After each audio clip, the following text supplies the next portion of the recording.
Сүү цагаан эдэг малчтын гар дээрээс худалдаж авах боломжийг хөдөө орон нутгийн иргэд өөрсдөө санаачлан хэрэгжүүлж эхэллээ. Өнөөдрөөс эхлээд Улаанбаатарт Архангайн чулуут их гэж танигдсан Монгол брендийг брендийн цагаан эдэг малчид та бүхэнд борлуулж эхлэх нэ. За нийслэлийг зорион ирсэн малчдыг тосон уулзаж бид дараах сурвалжлагыг бэлтгэсэн юм а. Архангай аймгийн Чулууд сумын 100 гаруй малчин өрхийн төлөөлөл Улаанбаатарт орж ирж байна. Тэд өөрсдийн үйлдвэрлэсэн цагаан эдэг борлуулахаар ирж байгаа нэ. Улаанбаатархны цагаан сарын хэрэгцээнд зориулж тэдний бэлдсэн цагаан эдээ бараг 20 гаруй машин болжээ. Чулууд сумынхан жилийн 4 улиралд аймгийн төв болон Улаанбаатар хотод цагаан эдэгээ нийлүүлдэг. Малчид хувьдаа өөр цагт Улаанбаатарт ирж цагаан эдэгээ борлуулах нь зардал ихтэй, мөн дамын 8-ааштай дөгөөд явуулахаар ашиг муутай байдаг байна. Харин энэ жил сумын малчид зохион байгуулалтанд орж 90 гаруй тонн сүү цагаан эдэг нийслэлийн иргэдэд шууд худалдан борлуулахар боллоо. Тэд 1-р сарын 10-ны өдрөөс 25-ны хүртэл Чингис зочид буудлын Sky худалдааны төвийн гадна талбайд цагаан эдэгээ борлуулах юм байна. 3 төрлийн ааруул хийдэг. Тэгэл тэрийг хурааж янзлаад өнгөтэй энэ яг эдэд авчирч өсгөлөө худалдаа гэж байн зогсож зардаг. Тэгээд тэргүүрээ бас олон хүмүүсийн ажил амьдрал бас дээшээ бас яаж байгаа бас тий.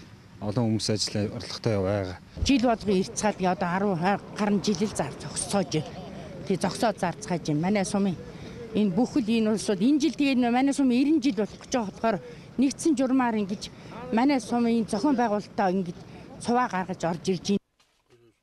Архангай аймгийн Чулууд сумын нэг өрх зуны 3 сард дунджаар 1 тонн цагаан эдээ боловсруулдаг. Үүнийг өвөл борлуулж 5-6 сая төгрөгийн ашиг олдог байна. Айл үрх бүрийн амжиргааны нэг арга хэлбэр нь энэ учраас сумын засаг даргын тамгын газар, Баянзүрх дүүргийн засаг даргын тамгын газартай хамтран малчдыг өөрсдийнх нь гар дээрээс худалдаа их боломжийг бүрдүүлэхэд дэмжлэг үзүүлжээ. Саргийнхаа тоогоор манай сувч нь улсад 2 зардаг. Тэр утгаараа 2 сая тонн дийдэр суу гаргаж одоо бүтээгдэхүүн үйлдвэрлэдэг сумш.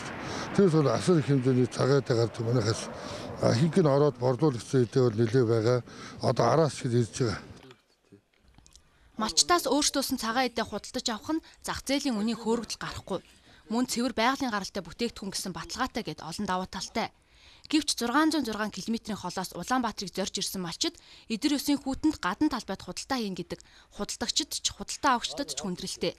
Тиймээс хөдөө орон нутгаас өөрсдийн хийсэн бүтээгдэхүүнээ борлуулахаар сум багаараа орж ирж байгаа малчдыг дэмжиж худалдаа хийх орчныг бүрдүүлэхэд мөн анхаарах хэрэгтэй байгааг тэд илэрхийлж байсан юм а.